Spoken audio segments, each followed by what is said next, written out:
Welcome to science with Divya. आज हम class 9th के इम्पोर्टेंट क्वेश्चन आंसर डिस्कस करेंगे और उनके आंसर के साथ उनके एक्सप्लेनेशन भी समझेंगे आप कैसे लिखेंगे। सबसे पहले स्टार्ट करते हैं फिजिक्स से। Define velocity and how it is different from speed. तो वेलोसिटी है is the rate of change of displacement with time. Speed क्या थी? डिस्टेंस अपॉन में टाइम। और वेलोसिटी क्या है? डिस्प्लेसमेंट अपॉन में टाइम। तो स्पीड टेल करती है only how fast an object moves. Speed क्या होती है? स्केलर क्वांटिटी होती है। पर वेक्टर क्या है? वेलोसिटी क्या है? वेक्टर क्वांटिटी है, क्योंकि ये डिस्प्लेसमेंट बता रही है। ठीक है, displacement upon time. Question second है, car moves with uniform acceleration, how does it mean. यानी अगर एक कार है, अगर यूनिफॉर्म एक्सेलरेशन चल रही है तो इसे क्या पता लग रहा है कि uniform acceleration means the velocity changes y equal amount in equal intervals of time. ठीक है, ये आप थर्ड क्वेश्चन है, state the Newton's first law of motion. ये क्या कहते हैं? ऑब्जेक्ट रिमेन इन रेस्ट और in uniform motion in a straight line unless and until upon an external force is acting on it. इसको law of inertia भी बोलते हैं, हिंदी में जड़त्व का नियम भी बोलते हैं। Inertia tendency of object to remain at rest और at position.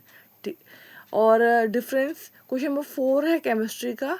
What is the difference between physical and chemical change. तो फिजिकल चेंज में कोई न्यू सब्सटेंस नहीं बनता, केमिकल में न्यू सब्सटेंस बनता है। फिजिकल रिवर्सिबल होती है, वो इरिवर्सिबल होती है। Melting of ice physical change है और रस्टिंग क्या है? केमिकल चेंज है। फिर law of conservation of mass, जहाँ वर्ड कंजर्वेशन आएगा, कंजर्व मतलब neither be destroyed nor be destroyed. यहाँ मास के लिए बात करें तो मास can neither be created nor be destroyed. और अगर एनर्जी का होता वो भी can neither be created nor be destroyed. हमेशा टोटल नंबर ऑफ जो रिएक्टेंट बनेंगे वो प्रोडक्ट में सेम रहेंगे। अब एटम क्या है? Atom is the smallest particle of an element that take part in the chemical reaction. Atoms combine to form molecules. जैसे यहाँ पे हाइड्रोजन मॉलिक्यूल है तो उसमें H2 दो हाइड्रोजन मिलकर एक हाइड्रोजन का मॉलिक्यूल बना रहे हैं। Then what are the fundamental units of life.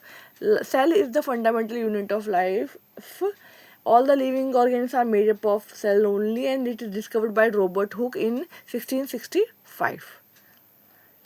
इसके अंदर कई बार उसका भी आता है, न्यूक्लियस का आ जाएगा तो आप रॉबर्ट ब्राउन करेंगे, वहाँ पे answer.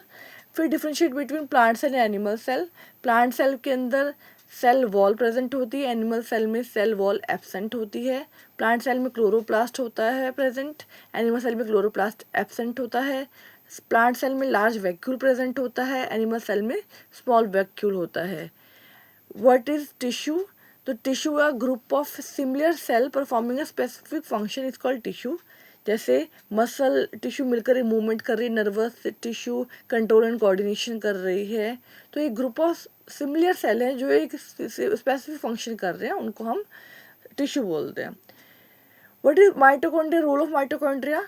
Mitochondria power house of cell है, वो प्रोड्यूस करता है energy in the form of ATP. ATP की फुल फॉर्म एडिनोसिन ट्राईफॉस्फेट। ठीक है, इसको हम करेंसी भी बोलते हैं। So thank you.